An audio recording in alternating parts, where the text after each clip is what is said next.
بخاری شریف کے اندر یہ حدیث پاک موجود ہے۔ حضرت ابو موسیٰ اشعری رضی اللہ عنہ اس کے راوی ہیں، کہتے ہیں کہ نبی اکرم صلی اللہ علیہ وسلم مدینہ منورہ کے قریب ایک باغ کے اندر جلوہ گر تھے، تھا کہ کسی نے دستک دی تو نبی اکرم صلی اللہ علیہ وسلم نے فرمایا افتح لہ وبشروا بالجنہ۔ سرکار نے مجھ سے فرمایا کہ ابو موسیٰ اشعری جاؤ دروازہ کھول دو اور جو بندہ باہر کھڑا ہے اس بندے کو جنت کی خوشخبری دے دو۔ کہتے میں گیا، میں نے دروازہ کھولا، میں نے دیکھا فائزہ ہوا ابو بکر، تو باہر حضرت ابو بکر صدیق کھڑے تھے۔ کہتے ہیں کہ میں نے دروازہ کھول دیا اور میں نے انہیں بتایا کہ آپ کو سرکار نے اندر آنے کی اجازت بھی دے دی ہے، جنت کی خوشخبری بھی دے دی ہے۔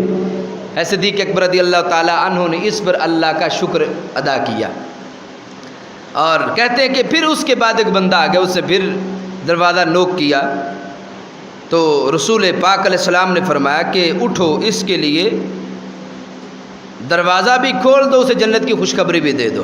کہتے ہیں میں اٹھا، میں نے دروازہ کھولا اور میں نے اس بندے کو جنت کی خوشخبری بھی دے دی، اندر آنے کی اجازت بھی دے دی۔ کہتے اب کون آیا؟ فائزہ ہوا عمر۔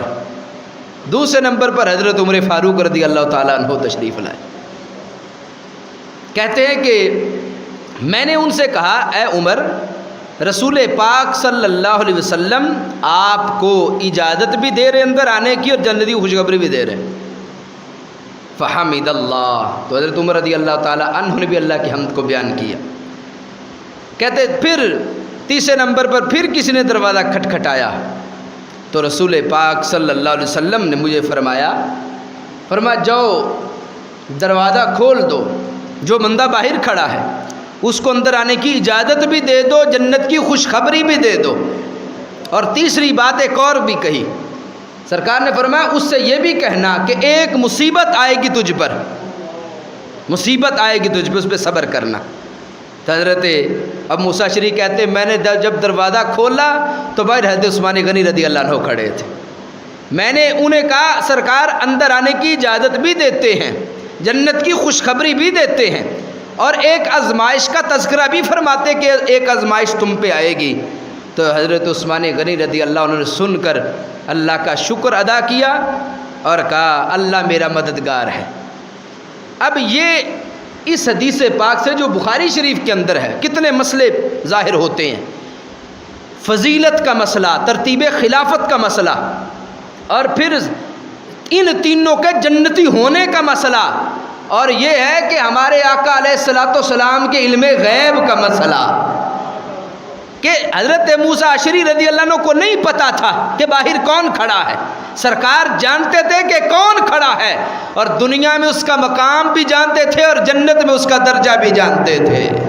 اس لیے رسول پاک علیہ السلام نے یہ نہیں فرمایا کہ اب موسیٰ اشعری پہلے دروازہ کھول لو اور مجھے بتاؤ کہ کون آیا ہے اور پھر میں بتاؤں گا اس کو اجازت دینی ہے یا نہیں دینی۔ ہمارے آقا علیہ الصلوۃ والسلام سر عرش پر ہے تیری گزر، دل فرش پر ہے تیری نظر، ملکوت ملک میں کوئی شے نہیں وہ جو تجھ پہ عیاں نہیں، کہ ہمارے آقا صلی اللہ علیہ وسلم جانتے تھے کہ باہر کون سی ذات کھڑی ہے اور اس کا درجہ کون سا، اس کا مقام کون سا ہے۔ اس لیے ہمارے آقا علیہ السلام نے ہر کسی کے دروازہ کھٹکھٹانے پر سرکار نے اندر آنے کی اجازت بھی دی، جنت کی خوشخبری بھی دی، اور اس بنیاد پر سارے مسئلے حل کر دیے۔ اور اللہ کا کروڑوں بار شکر ہے کہ ہم پیدا تو 15ویں صدی میں ہوئے ہیں، لیکن یہ سارے عقیدے اللہ نے ہمیں ماؤں کے دودھ کے اندر عطا فرمائے ہیں کہ ہم علم غیب بھی مانتے ہیں، ترتیب خلافت بھی مانتے ہیں، ترتیب فضیلت بھی مانتے ہیں، اور سارے رسول پاک علیہ السلام کے صحابہ کے